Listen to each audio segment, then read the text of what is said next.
Hey guys, welcome to Rosie's Dessert Spot. In this tutorial, I'll be showing you how to make an under the sea themed cake. Stick a 5-inch cake board on top and popping that into the freezer. In the meantime, I'll get started on my bottom tier. This is a 7-inch cake and I'm filling it in with some vanilla buttercream. There'll be a recipe in the description box below. It's 2 cakes here that I've used in total, both cut in half, and now here I'm creating the crumb coat. So this is a thin layer of buttercream on the whole of the cake just to trap in any of the crumbs.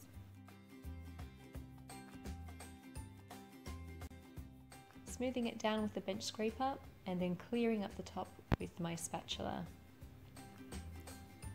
Once you've kneaded it all up, pop it into the freezer, and in the meantime we'll work on our top tier. This is a 5-inch cake and I'm following the exact same steps, so filling it with buttercream and creating the crumb coat. This one's going to go into the freezer as well for 10 minutes. And in the meantime, we'll start on the decorations. So there's blue buttercream, starting at the top and applying a pretty thick layer to the sides of my cake. I'm kneading out the outside with my bench scraper, and before I make it all smooth, I'm going to add here I'll just add on some colored buttercream. This is a lighter blue and a sandy looking brown. Now I'm going around the cake slowly with my bench scraper to smooth it down and neaten off the edges. You can keep adding the colour as you like to make it as strong or as subtle as you desire. Clear up the top again and then pop that into the fridge to set. In the meantime, we'll work on the top tier, again following the exact same steps as what we did for the bottom. This cake, however, is going to be in the freezer for at least 20 minutes because we're going to be handling it with our hands afterwards. In the meantime, I'm creating the shells. So I've got some gold and brown colored fondant. I'm twisting it, rolling it in on itself, and then twisting it again, rolling it in, and repeating that step until I get a nice, thick, dense marbled effect. Then I'm ripping off a little bit, adding some cornstarch all around so it doesn't stick to my silicone mold, and pressing it into the cavities. And these are little shells. I bought this on eBay a very long time ago, but if you type in shell mold, you should be able to find it. Another way is to add a lot of fondant and then cut off the excess with a palette knife, and using the mold as a guide to keep your knife straight. Pop dowels into your cake. This will support the weight of the top tier, and those are just extra thick straws. I'm releasing my 5-inch cake from the board with the bench scraper and then aligning it in the middle and popping the cake on top. To create the fake sand, this is just brown sugar, and I'm gently pressing it or letting it fall onto the cake and fall over the sides, and then filling in the space with some more brown sugar.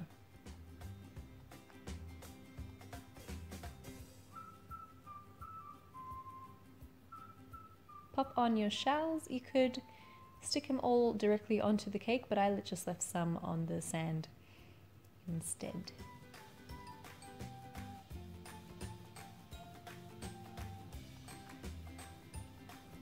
Now to create our toffee, I have a small saucepan with sugar and water.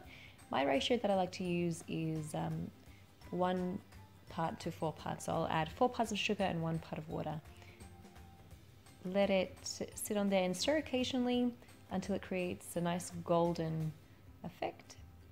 And then spray some aluminium foil with a little bit of canola spray and pop your toffee on top. Here I've zigzagged, I've made fun shapes to look a little bit like seaweed. And the recipe will be in the description box below. After about 3 or 4 minutes, the toffee is still pretty hot.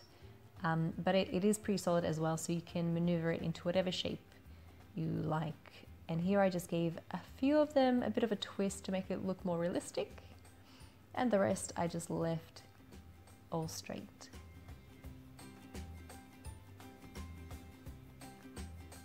Before you pop them into the cake, make sure that they are completely cool or you'll melt your buttercream. I added some to the top, and then most of them went to the edges of my cake.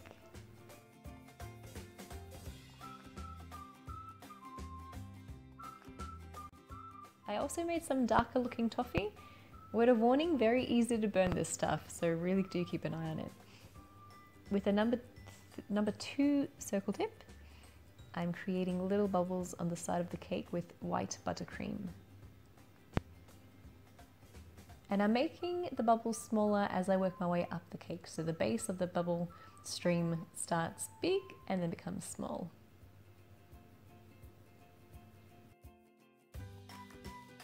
And that is how you create an under the sea themed cake decorated with the brown sugar and homemade toffee shards.